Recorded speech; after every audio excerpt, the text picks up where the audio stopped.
You know, at my age, I sit and think about like what's the biggest thing that has changed. And it's not my motivation and it's not my strength or anything like that. Um, it's my awareness. When I was younger, I never thought about like really getting hurt. I worked out, I pushed myself hard, and whatever happened, I just dealt with it later. And now I'm just more aware of, you know, possibly getting a setback, like a pulled muscle. I used to never get pulled muscles. Now I feel like I can just get out of bed and I get a pulled muscle. Sore knee. I don't really get sore knees. I do run a lot, but I don't really get sore knees. But my ankles, I get tight Achilles, things like that.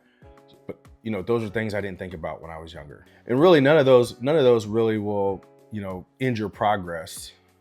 But it does stall momentum, and momentum is important. So the way I prepare has changed. Um, Not because I'm afraid of getting hurt, more so because I know what a setback costs me. It's not just the pain that's the problem. Restarting, the time away, getting back into the rhythm.